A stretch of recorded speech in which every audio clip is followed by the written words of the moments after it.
Level up every day. You're watching Next Level You. Imagine waking up in a city where even the pigeons probably have a net worth higher than you.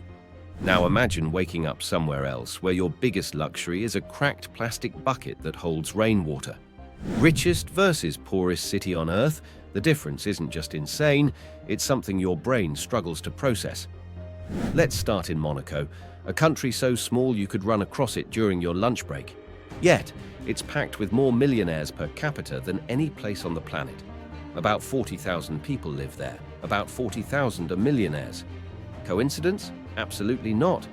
If you live in Monaco, odds are you own 3 yachts, 2 Bugattis, and a casual penthouse that costs more than an entire American suburb. Their biggest complaint? Sometimes the gold-plated cappuccino takes a little too long to foam correctly.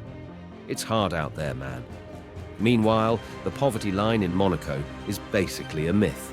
If you have only 1 private jet instead of 2, that's considered struggling. Now let's slam the brakes and drop into Kibera, located in Nairobi, Kenya. Welcome to the largest urban slum in Africa.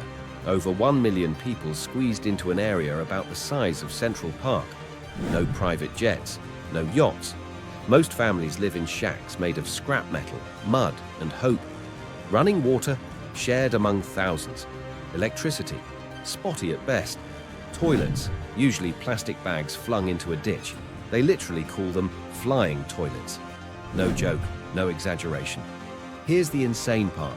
A house in Monaco easily costs upwards of $50 million. In Kibera, a shack might cost $20 to build. And yet, who laughs more? Who smiles more? Who dances at the end of a brutal, back-breaking day? If that doesn't slap you awake, nothing will. Now let's talk education. In Monaco, the average kid speaks 3 languages before they hit puberty. In Kibera, children often miss school because they can't afford basic supplies. Some don't even have shoes. And yet, some of the most determined future world changers are grinding in those tiny classrooms with broken walls and fading chalkboards. It's like watching 2 different planets spinning on the same Earth. One important thing to understand is systems. Monaco didn't happen by accident. Tax laws there are basically a billionaire's love letter. No income tax. No capital gains tax. If you have money, Monaco kisses you on the forehead and tucks you into a bed of silk sheets. Meanwhile, Kibera, victim of decades of colonialism, corrupt governments, and global economic systems that squeeze the poor until there's nothing left but resilience. As Viktor Frankl once said in Man's Search for Meaning, when we are no longer able to change a situation, we are challenged to change ourselves. And that's exactly what you see in places like Kibera. People can't magic up better infrastructure, so they change their mindset. They focus on community, creativity, and endurance. Quick perspective check. The average person in Monaco might spend $500 at a restaurant for a light dinner. The average family in Kibera lives on less than $2 a day. In Monaco, you're worried the valet might scratch your Lamborghini. In Kibera, you're worried if your kid will make it through another day without getting sick from dirty water. Here's where it hits hardest. Despite the lack of everything material, people in Kibera often have a stronger sense of community, belonging, and emotional resilience than any billionaire on their 4th divorce.